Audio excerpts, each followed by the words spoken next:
कभी सोचा है कि एक अदृश्य कण की खोज ने हमारे जीने का तरीका ही कैसे बदल दिया?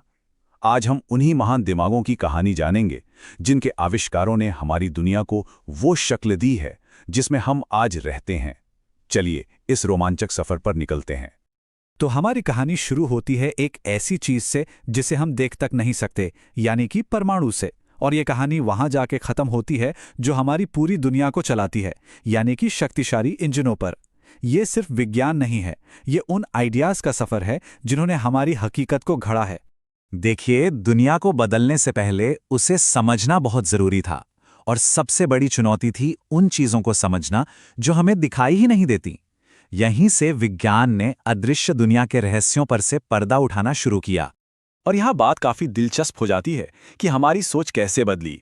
जॉन डाल्टन ने कहा कि हर चीज छोटे छोटे कणों से बनी है, और ये एक बहुत बड़ी शुरुआत थी।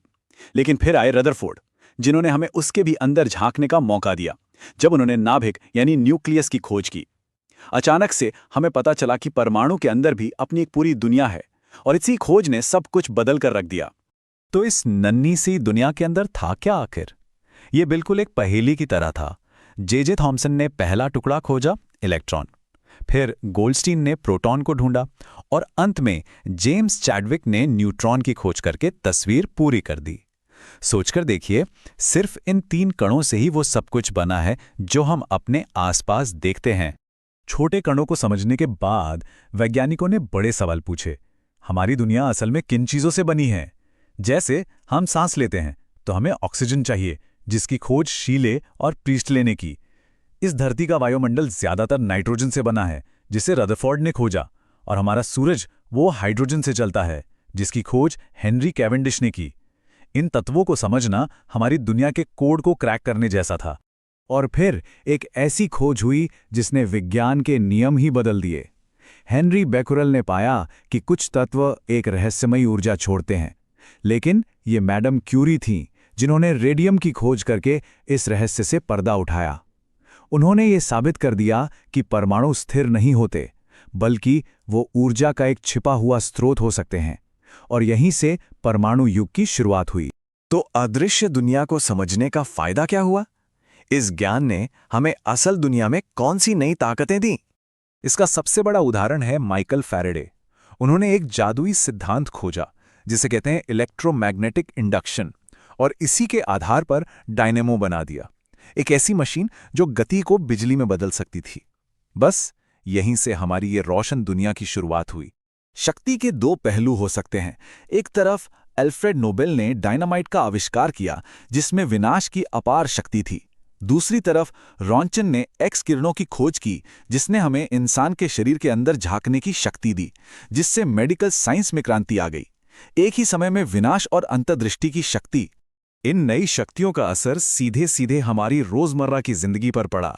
विज्ञान ने हमारे मापने, चलने और बात करने के तरीकों को पूरी तरह से बदल दिया। देखिए, किसी चीज को नियंत्रित करने के लिए पहले उसे मापना पड़ता है। टॉरिसेली के बैरोमीटर ने हमें मौसम का अनुमान लगाने के लिए हवा का दबाव मापना सिखाया। सोरेनसन के पीएच स्केल ने हमें पानी से लेकर खाने तक की चीजों का खट्टापन या खारापन जांचना सिखाया। और जॉन नेपियर के लघुगणक यानी लॉगरिदम, अरे उन्होंने तो मुश्किल से मुश्किल कैलकुलेशन को इतना आसान बना दिया कि बड़े बड़े वैज्ञानिक और इंजीनियर अपना काम तेजी से कर सकें। और फिर आई इंजनों की क्रांति, जिसने दुनिया की रफ्तार ही बदल दी। जेम्स वॉट का भाप इंजन फैक्ट्रियों की जान बन गया, जिससे औद्योगिक क्रांति शुरू हुई। लेकिन असली जादू तो तब हुआ जब जॉर्ज स्टीफनसन ने सोचा, क्या हो अगर इस ताकत को पहियों पर लगा दिया जाए? और बस रेल इंजन का जन्म हुआ। इसने पहली बार दुनिया को सच में आपस में जोड़ा और दूरियों के मायने ही बदल दिए। विज्ञान ने सिर्फ हमारी दुनिया ही नहीं, हमारी इंद्रियों की पहुंच को भी बढ़ाया। गैलीलियो की दूरबीन ने हमारी आंखों को इतनी शक्ति दी कि हम ब्रह्मांड के रहस्य देख सकें। जे.एल. बेयर्ड का टेलीविजन दुनिया भर की तस्वीरों को हमारे घरों में ले आया। और एडिसन के ग्रामोफोन ने तो कुछ ऐसा किया जो पहले नामुमकिन लगता था। उसने आवाज को कैद कर लिया ताकि हम उसे जब चाहें तब सुन सके। तो इन सभी आविष्कारों की विरासत क्या है? ये इंसान के उस सफर की कहानी है जो एक अदृश्य परमाणु की खोज से शुरू हुई और आज हमें एक ऐसी दुनिया में ले आई है जो आपस में जुड़ी है, रफ्तार से चलती है और तकनीक से लैस है। चलिए इन गेम चेंजर्स को एक बार फिर से देखते हैं। थॉमसन का इलेक्ट्रॉन, रदरफोर्ड का नाभिक और क्यूरी का रेडियम, इन्होंने हमें पदार्थ की असली शक्ति दिखाई। फैराडे का डायनमो और वाट का भाप इंजन, इन्होंने हमें उस शक्ति को इस्तेमाल करना सिखाया। और रॉन्चन की एक्स किरणें, इन्होंने हमें अदृश्य को देखना सिखाया। ये सिर्फ एक लिस्ट नहीं है, ये हमारी आज की दुनिया का ब्लूप्रिंट है। और ये सब एक सीधे सादे सच पर आकर खत्म होता है। आवश्यकता ही आविष्कार की जननी है। हर खोज एक समस्या का समाधान थी, एक जरूरत का जवाब। तो अब सवाल ये उठता है, आज हमारी सबसे बड़ी